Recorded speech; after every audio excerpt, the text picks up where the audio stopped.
inside yourself, Rosemary. You start from a prior of conflict and ill will. Is that why you're not getting a security Sorry, clearance? I'm listening to the question.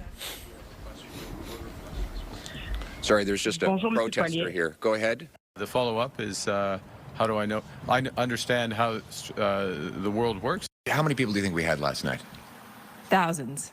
Well, that's pretty obvious. I think you can be more precise than that. In your speech today, you almost made it sound like a Carney win is a foregone conclusion. Do you think the election's over? Well, I think that there is an important decision for Canadians to make. I think campaigns matter. Is this your last election? I'm focused on the campaign in front of me and the choice in front of me. Some moments over the last 3 weeks that will help us in our analysis tonight of this week's upcoming debates, one in French, the other in English, both taking place in Montreal. How high are the stakes and for whom? Let's bring back our front bench to talk about that. Matt Barnes, me, Anthony Kosh, and Alison Gifford. Alison, I'll start with you. We'll pick up where Jagmeet Singh left off there. My question is in the context of the debate. They made a clear pivot this week to holding government to account rather than forming government. Does that inform, do you think, that the degree to which this debate will be about Mark Carney versus Pierre Poilievre? Yeah, I do. I think most debates are an opportunity for the front runners to take a few punches, and I think we've seen that both front runners can get rattled, and so I'll be looking for that rattling. And it's also an opportunity for some of the underdogs to show some connection to Canadians, some charm. You know, I remember when my old boss Jack Layton asked if Stephen Harper was hiding his platform under his sweater vest, and I think that was one of those big moments for a lot of people. Who are like, I like this guy. I like the cut of his jib and his personality. And well, he landed a pretty hard blow to Michael Ignatieff too back in 2011, I think it was, right? On his attendance in Parliament, if I remember. Absolutely, showing up for work. Right. So yeah, there can be those moments, right, Matt? And I'm wondering, we're in this social media age where we're constantly consuming moments. Will this be about, in your view, those moments and how they land and essentially are amplified on social media? Or is it a chance for Canadians to see these two individuals in this, fairly competitive race, very competitive race, stacked up against each other in a way they haven't been able to prior and won't be able to after? Yeah, I think the debate's certainly going to matter, but I think what you pointed out is those clips, those social media moments, carry so much more meaning today than they did perhaps when Jack Layton was debating. And Pierre is really good at clips. Like, that is how he has cut his teeth in politics. That's, how he carved his path to the leadership position. So he's really going to have an opportunity to stand out. I think for Mark Carney, it's defense and it's don't get knocked off his feet, right? So he doesn't have to land the big blows. He's running a front-runner campaign. He'll be the front-runner in the debate, and all eyes will be on him. So can he keep his cool? Can he shrug off those blows and maybe land a few of his own? All right, Anthony, I think you've been involved in debate prep before, if I remember correctly. Like, what are the biggest challenges, do you think, for Pierre Poilievre and for Mark Carney? Like, if you were to identify one for each.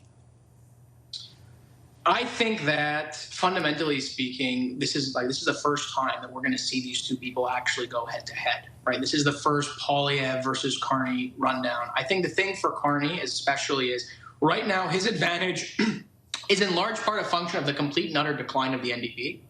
And interestingly enough, a very pronounced decline of support for the Bloc Québécois in Quebec.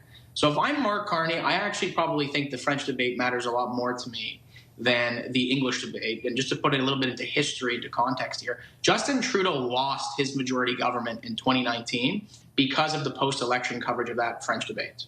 Okay. The second the Bill 21 question came up in a major way, coverage took a whole different direction in the Quebec media context, caused a surge in the Bloc Québécois, and the Liberals went from being expected to win 50 seats in Quebec to winning something like 30. And that was all the difference. So I think that's going to be a big one. Can these two parties, the NDP and the Bloc Québécois, who up until now have ran relatively moribund campaigns and have seen themselves sort of plummeting in the polls, largely at the expense of Mr. Carney, are they going to be able to have a big night out, whether in French in the case of Yves-François Blanchet or in English in the case of Jagmeet Singh?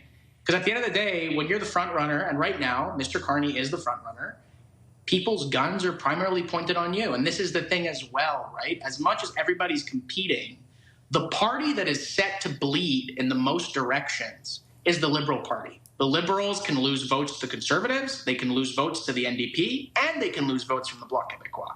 So I think that's going to be the direction everybody's going to be facing. In terms of Mr. Poilievre, I think the big thing is there's an expectation that he's going to slaughter Mr. Carney in this debate, and I think he's going to have to live up to that. I have no doubt that he will, but I think expectations going in have been set a little bit high, and he's going to have to live up to those. Because right now, that's the whole sort of thing in the Conservative world. Mark Carney can't talk. I've said it myself because it's true, but Mark Carney can't perform in front of a camera. He can't talk in front of a microphone. Mr. Poilievre's been historically incredibly good at that. So I think the expectation for most voters going into this is that he's gonna deliver some pretty big blows to Mr. Carney. But Matt hit the nail on the head. Debates have changed. It's no longer, nobody actually watches the debates really, except for nerds like us. At the end of the day, people see the clippable social media moments after and the way the media covers it after the fact. So you got to put that into mind. Sometimes you think you did really well on stage, but then the moments, the little clips, the snippets that go viral afterwards, you didn't think were big in the moment, but then they end up defining the moment. Yeah, the clips are a big deal. I think people will be tuned into the debate as well. I don't think it'll just be, it'll be us, but we shall see. Just, pardon? Oh, don't say that. We're going to have special coverage, Anthony. Come on. Everyone will be watching. Thanks, everyone. I appreciate it. Our front bench, Anthony Kosh, Matt Barnes, and Allison Gifford.